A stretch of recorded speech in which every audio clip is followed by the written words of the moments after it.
Hello, this is Chef Ricky, your Pinoy Chef, and today magluluto tayo ng chicken biryani. Now, gagawin natin to na as authentic as possible. So, samahan nyo ako para matutunan nyo paano gumawa nito. And kung di ka pa nakasubscribe sa channel ko, subscribe ka na para lagi kang updated sa mga bagong videos. Alright? Let's go!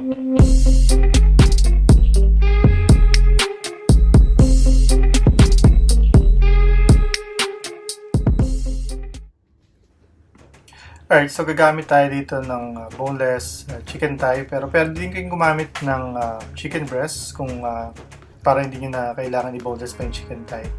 And this is around 3/4 kilo. Hihiwain lamang natin to ng maliliit, mga 1 inch ang size. And isi-set aside lang natin to, then prepare na rin natin yung iba pang mga ingredients natin ilalagay. So, palitan muna natin yung ating sangkalan kasi yung sangkalan to ginamit natin sa chicken. So, gagamit tayo ng ibang sangkalan para sa ating mga iba pang ingredients na hihiwain. So, gagamit tayo ng ginger, and ganito kalaki yung ginger, at least 2 inches siguro ang laki nito. And babalatan lang natin to ng maayos at ipiprepare natin to para i-grate natin to kasi mamaya. Now, kukuha tayo ng isang bowl ng garlic and gagamitin natin itong lahat. Ganun din, babalatan din natin to and ika-crush natin to later on using a garlic crusher. Now, pag naka-prepare na itong dalawang ingredients natin, iayos na natin ang ating chicken at umpisa na natin i-grate yung ating ginger. So, importante dito ma-grate nating maigi yung ginger at kung makikita nyo magkakaroon to ng parang juice, kailangan natin yun sa pagmamarinate ng ating chicken. Pero kung meron kayong ginger paste, okay din naman yung ganun. Now, ito naman garlic. So, isa-isayin natin siyang i-crush using garlic crusher. Pero kung wala kayong garlic crusher, pwede rin naman i-chop nyo to ng pinong-pino. Now, una natin ilalagay yung ating Garam Masala, 1 teaspoon, and 1 teaspoon Cumin Powder.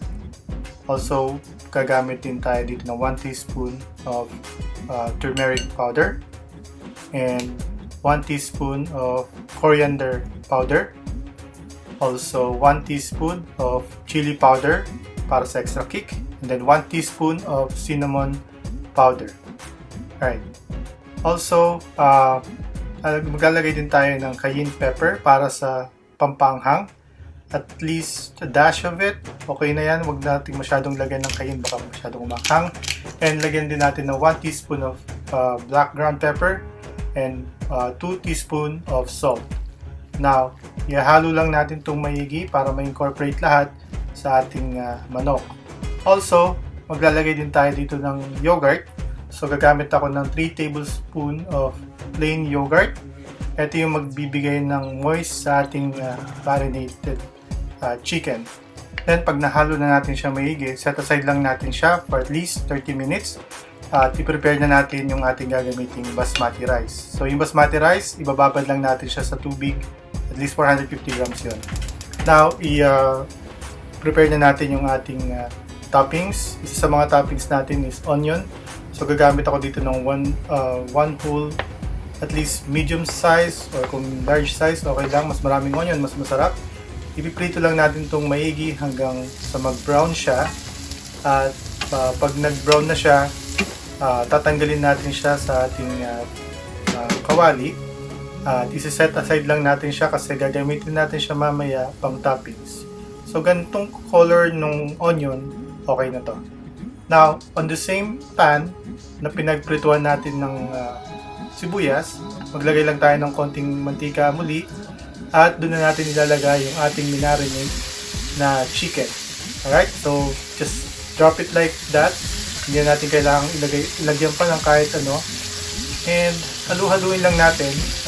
Make sure lang na i-spread natin mabuti sa kawali yung ating chicken kasi i-slow cook natin siya ng at least 30 minutes. So, hinaan lang natin yung apoy pagkatapos natin takpan. Then, sa isang malaking kaserola, maglalagay tayo ng 2 liters of water. Lalagyan natin ng Star Anise, 3 pieces of Green Cardamom, 3 pieces of Cloves, at least 3 pieces of laurel leaves, and 2 teaspoon of salt.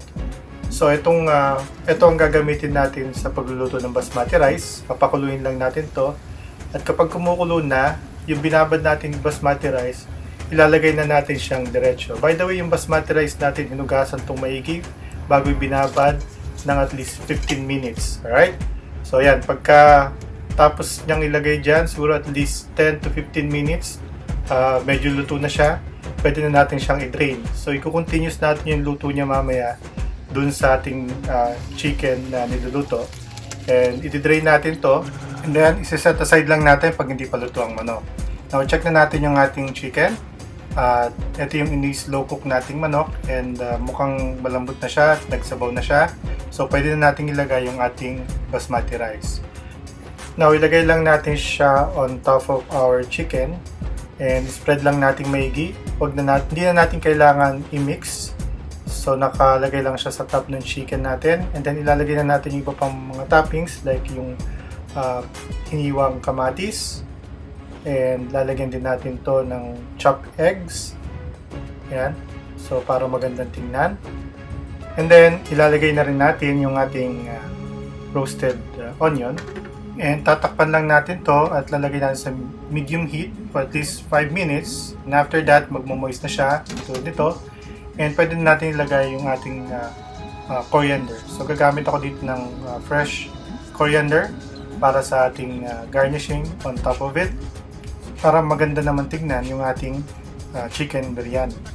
And then after that, takpan lang natin siya and continue cooking it for at least 3 minutes sa pinakamahinang apoy para ma-continuous pa yung pagluluto at ma-blend pa ang ating mga flavor ng ating chicken biryani. Alright? So after 3 minutes, ready na siya, and pwede na natin siyang i-serve.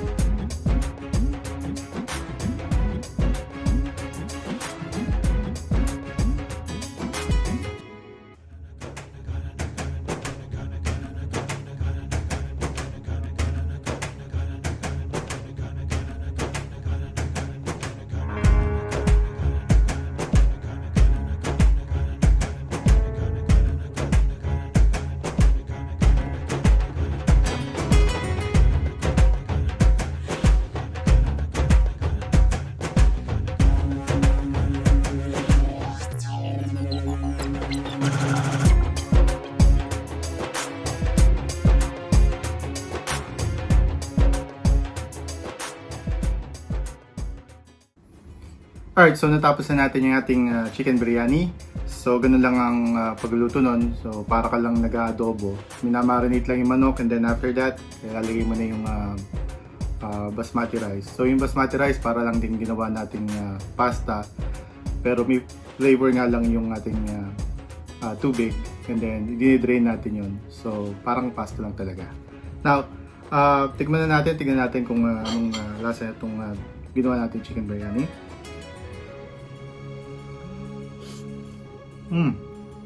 Okay. Napasarap. So lasang-lasa mo yung lahat ng ingredients, lahat ng flavor dun sa rice. And yung chicken, napakalambot na kasi in-slow cook natin, di ba? At yung freshness ng coriander, dapat fresh pa rin siya. So kailangan talaga maglalagay ka ng coriander pag i-serve mo na. At yung kamatis, yan, siya yung nagpapaganda dun sa ating dish. Pero syempre, tikman din natin together with our roasted onion. So, try nyo na rin itong gawin. And kung di ka pa nakasubscribe sa channel ko, subscribe ka na para lagi kang updated sa mga bagong videos. Alright? Chef Ricky, bye for now. Sarap.